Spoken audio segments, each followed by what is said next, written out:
Welcome to my channel, Lobby 22. Hold on, because it's going to be something incredible.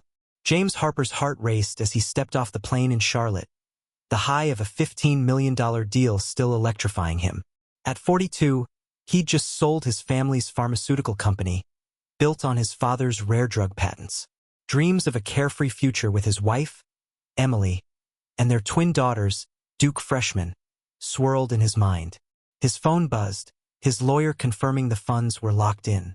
Smiling, James snagged an earlier flight, first class, eager to surprise Emily at their suburban mansion. The taxi ride home was quiet, his thoughts alive with plans, travel, joy, freedom. But as he pulled into the driveway past midnight, a black Porsche sat in his spot, gleaming under the streetlight. His gut twisted. Emily hadn't mentioned guests. Dread overtook excitement. He crept inside, the house dark, silent. Upstairs, the bedroom door stood ajar. James pushed it open, and his world shattered. Emily lay tangled in sheets with a stranger, her arm draped over him, both asleep. The man's clothes were folded on James's favorite chair. Rage surged, then hardened into cold resolve. James snapped photos, the flash slicing the darkness. He grabbed the man's wallet and keys, his hands steady despite his breaking heart. The wallet revealed Ryan Mitchell, a local car salesman. James slipped into the Porsche, its engine humming as he drove a mile away, scheming. He wasn't just a businessman, he was a master planner. Betrayal demanded justice, legal, devastating. At a motel, James checked in, Ryan's belongings on the bed. Sleep was impossible. By dawn, he drove to Ryan's address, a tidy suburban house. Claire, Ryan's wife, answered, her face worn. "I found this at my house," James said, holding up Ryan's license. "I think he was with my wife." Claire's eyes narrowed. "Come in." Over coffee, she shared Ryan's history of deceit. "The Porsche is in my name," she said. "I can report it stolen. It'll destroy him." James nodded. "I'm filing for divorce. Let's make them pay, lawfully." Their handshake sealed the alliance. Claire called the police, reporting the Porsche stolen from a friend's address. James would leave it there, no trace leading back to him. He drove to his lawyer, Rachel Stein, who reviewed the photos. "Your company sale is safe," she said. "We'll serve Emily tomorrow." James's jaw clenched. "Do it." Back at the motel, Emily's voicemails stacked up. Pleading, frantic. He ignored them, his focus razor-sharp. The Porsche gleamed in the lot, a symbol of Ryan's arrogance. James smiled coldly. The game was on, and he was playing to win. James Harper gripped the wheel of Ryan Mitchell's black Porsche, the Charlotte skyline fading in the dawn light. The image of his wife, Emily, tangled with Ryan in their bed burned in his mind. Her familiar soft breathing, once a comfort, now fueled his resolve. At 42, James had built a $15 million pharmaceutical empire with strategy, not rage. Now, he'd use that precision to ensure Emily and Ryan faced justice, lawful, relentless. He pulled into a motel lot, the neon sign flickering. Checking in, James dropped Ryan's wallet and clothes on the bed, resisting the urge to shred them. The wallet confirmed Ryan was a salesman at a luxury car dealership. James's jaw tightened, a cliché betrayal. He pocketed the keys and license, then sank into a chair, his mind racing. Sleep was a lost cause. By morning, he drove to Claire's house, a neat suburban home with a tricycle out front.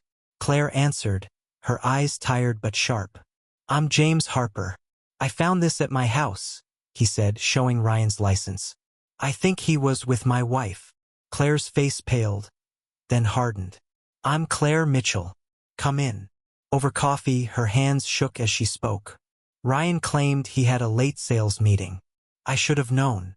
James sipped the bitter brew, their shared pain unspoken. "I took his car and clothes," he admitted. "I was furious, but I want this done right, legally." Claire's gaze turned steely. "The Porsche is in my name, for tax purposes. If I report it stolen, it'll tank his career. His job thrives on trust." James leaned forward. "You're saying we turn this on him?" Claire nodded. I want out of this marriage. Let's do it. James extended his hand. Deal. They planned fast. Claire would report the Porsche stolen, claiming she'd left it at a cafe overnight. James would park it there, ensuring no link to him. He'd use the photos of Emily and Ryan as divorce leverage, but only through his lawyer, Rachel Stein. Driving to Rachel's office, James ignored Emily's buzzing phone calls. Rachel, sharp and composed, reviewed the photos. Your company shares are separate, predating the marriage. Emily can't touch the $15 million. Joint assets, house, savings will need negotiation. We'll file today, serve her tomorrow. James nodded, resolute. Make it quick. Leaving Rachel's office, James got a text from Claire. Police are on it. Porsche reported. He drove to the cafe, parked the Porsche, wiped the keys, and tossed them inside. A cab took him back to the motel, his pulse steady. Claire texted again. Police found the car. Ryan's been called in. James's lips twitched. The trap was closing. Meanwhile, Emily paced their Charlotte mansion, panic rising. She'd woken to find Ryan's clothes and car gone and James silent. Had he seen them? She called Ryan, who was frantic. My Porsche is missing, Emily. I told my boss I was at a client's, but if they trace it, I'm done. Emily's voice trembled. What if James took it? He's not answering. Ryan cursed. I need my stuff. I'm going home. At his house, Ryan, in borrowed sweats from Emily's gym bag, found the door locked, the spare key gone. Claire's move. Desperate, he pried open a window, triggering the alarm. Sirens blared. Officers approached. Step back, sir, one said. Ryan stammered, this is my house. I lost my key. The officers exchanged looks. Your wife reported a stolen Porsche. Explain. Ryan's lies crumbled as Claire told police she hadn't seen him last night. His dealership boss, alerted, was livid. Ryan's career teetered. James, at the motel, got Claire's update. Ryan's suspended. Dealership's furious. Relief mixed with pain. Step one was done. He met Rachel again that afternoon. Papers are set, she said. Photos ensure Emily won't fight the terms. Your fortune's safe, but we'll negotiate the house. James's voice was firm. She can have it. I want no ties. Rachel nodded. Wise. We'll push for speed. As James left, Emily called again. He answered, voice cold. Meet me at Center Cafe, 6 p.m. Emily's plea was shaky. James, please, let's talk. He hung up, ready to face her. At the cafe, Emily sat, pale, twisting a napkin. James slid into the booth, eyes hard. You know what I saw, Emily? Don't lie. Her breath hitched. I'm so sorry. It was a mistake. His voice was ice. A mistake? How many others? She flinched, tears spilling. 3, over the years. I hate myself. James leaned back, the confession a fresh cut. Papers are coming tomorrow. Get a lawyer. He stood, leaving her sobbing, the cafe's warmth clashing with his cold resolve. James Harper sat in his Charlotte motel room, the sting of Emily's confession, 3 affairs over their 20-year marriage, a heavy weight in his chest. His alliance with Claire Mitchell, Ryan's betrayed wife, had set their plan in motion. Ryan's stolen Porsche had landed him in trouble, and Emily's divorce papers were ready. James's phone buzzed, Claire's text, dealership fired Ryan. He's spiraling. James exhaled, a mix of satisfaction and sorrow. Justice was swift, but the pain lingered. At the police station, Ryan slumped in a chair, his borrowed sweats crumpled, his charm gone. The officers had let him go after Claire found the Porsche, but the damage was done. His boss at the dealership, furious over the scandal, had called him in. You lied about a client meeting, and now a stolen car report? You're finished, the manager snapped. Ryan's excuses fell flat, his top salesman title was revoked. He called Emily, voice trembling. I lost my job. Did James do this? Emily, pacing her office, whispered, he knows everything, Ryan. We're done. Emily's world was unraveling. At her legal assistant job, she dodged coworkers' stares, her mind replaying James's cold words at Center Cafe, get a lawyer. By noon, a courier arrived. Emily Harper? She nodded, dread pooling. The envelope held divorce papers, citing infidelity. Her hands shook as she read. James kept his $15 million company sale, she'd get half the house's value. Tears blurred her vision. She'd lost him, their life, everything. She called a friend a divorce attorney but couldn't admit the full truth. James, meanwhile, drove 2 hours to Duke University to see his twin daughters, Lily and Sophia. The drive gave him time to brace for the toughest talk of his life. At a campus diner, the girls hugged him, their smiles fading at his grim face. Dad, what's wrong? Lily asked. James inhaled deeply. Your mom made a big mistake. She was unfaithful. I'm filing for divorce. Sophia's eyes widened. No, Dad, she wouldn't. Lily gripped her sister's hand. Is it true? James nodded, voice steady. I saw it myself. I'm sorry. The girls' tears came fast, but their resilience shone. We're with you, Dad, Sophia said, wiping her eyes. But what about Mom? James softened. She's still your mom. Love her, but I can't stay. I'm starting fresh, new business, new goals. Your tuition's covered always. Lily squeezed his hand. You're the best, Dad. We'll make you proud. James hugged them, a spark of hope cutting through his pain. His daughters were his strength. Back in Charlotte, Claire faced her own showdown. Ryan, now jobless, begged at her door. I messed up, Claire. Let me fix it. She crossed her arms. You humiliated me. I'm filing for divorce, too. The kids deserve better. She'd consulted a lawyer, using James's photos as leverage. Ryan's bravado was gone. He left to crash with a friend, defeated. Claire texted James. Papers filed. Thanks for the push. James replied, We're both free now. That evening, James met his business mentor, Greg, at a quiet bar. You're handling this like a chess master, Greg said, sipping a beer. What's next? James leaned forward, eyes alight. A health tech startup, affordable meds, using the sale money as seed funds. Greg grinned. That's the James the first no. Turn pain into purpose. James nodded, a fire igniting. Emily and Ryan's betrayal had broken him, but he'd rebuild, smarter, stronger. As he drove back to the motel, Emily called again. James ignored it, but a voicemail lingered. I'm so sorry, James. Please, let's talk. He deleted it, his focus on the future. Ryan's career was in ruins. Emily's world was crumbling, and James was already rising. Tomorrow, the divorce papers would hit, and he'd meet Claire to finalize their plan.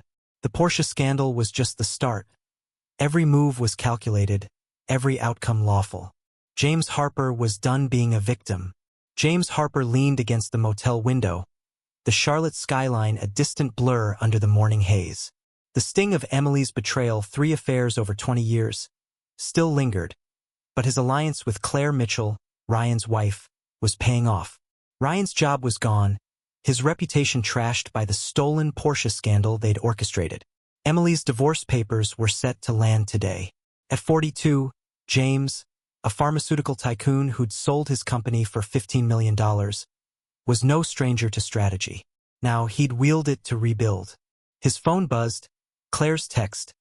Ryan's begging for forgiveness. I'm done. James replied, Stay strong. We've got this.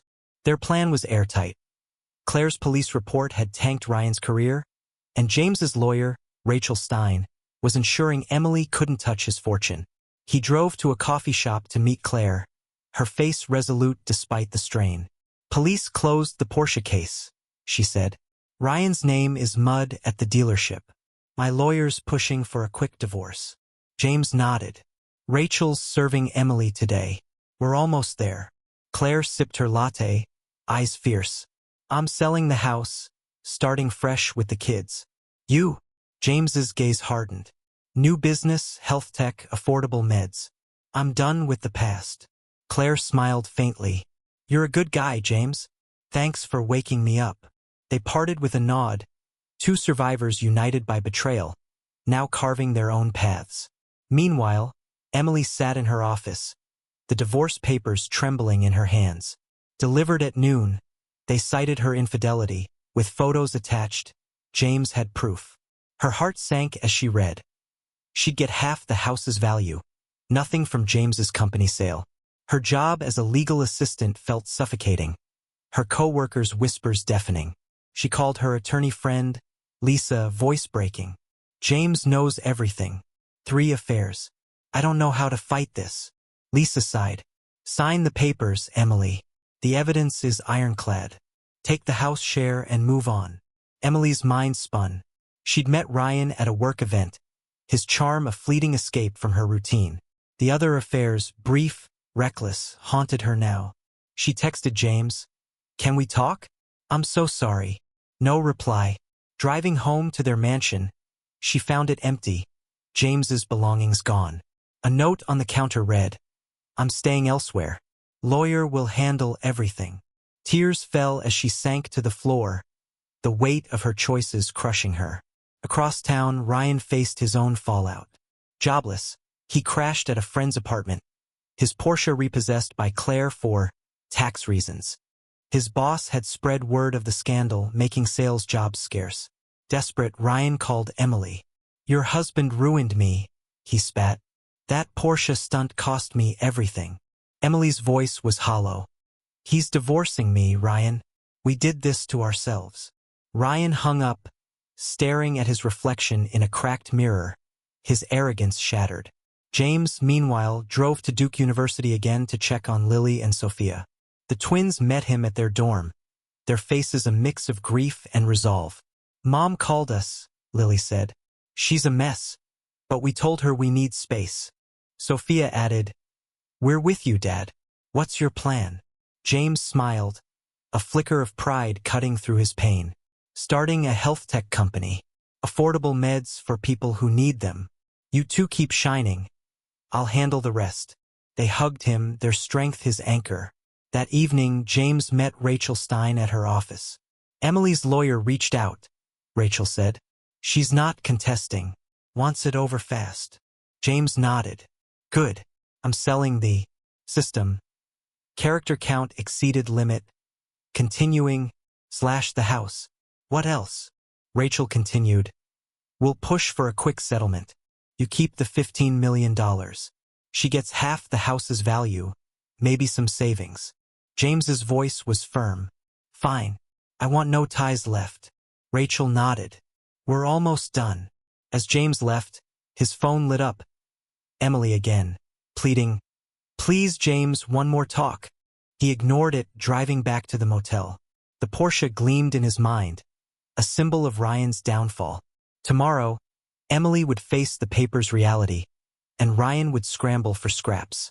James's plan was working, lawful, precise, devastating. He wasn't just surviving, he was winning. 3 years later, James Harper stood in a Charlotte ballroom, chandeliers casting a warm glow on his tailored suit. His daughter Lily's wedding was a burst of joy, her laughter echoing as she danced with her new husband. At 45, James was leaner, sharper, a marathon runner who'd swapped boardrooms for mountain trails. His health tech startup, funded by the $15 million from his company sale, was soaring, delivering affordable meds to thousands. He smiled, his new partner, Olivia, at his side. Olivia, a spirited hiker he'd met climbing Yosemite, squeezed his hand. "Lily looks radiant," she said. James nodded, his heart full. His daughters, Lily and Sophia, had graduated from Duke, their futures bright with his support. The divorce, handled deftly by Rachel Stein, had been swift. Emily got half the house's value, nothing more. James had moved on, his life a testament to resilience. Olivia, with her quick wit and love for adventure, was his fresh start. Across the room, Emily sat alone, clutching a glass of wine. Her once bright eyes were dull, her legal assistant job a daily grind. The divorce had stripped her of the mansion and her social circle. Friends whispered about her 3 affairs. Her daughters loved her but kept their distance. Therapy helped her face her guilt, but seeing James now, tanned, confident with Olivia, cut deep. She'd lost everything to her reckless choices, her regret a constant shadow. Ryan Mitchell's fall was steeper. The stolen Porsche scandal, orchestrated by Claire and James, had branded him untrustworthy in Charlotte's business circles. Claire's divorce left him with little. He lived in a cramped apartment, scraping by with odd sales jobs. His charm, once his weapon, was now a faded echo. Claire, meanwhile, thrived. Her settlement funded a cozy bakery, her kids flourishing. She texted James recently, "Thanks for the push. I'm free." James had smiled, her victory a mirror of his own.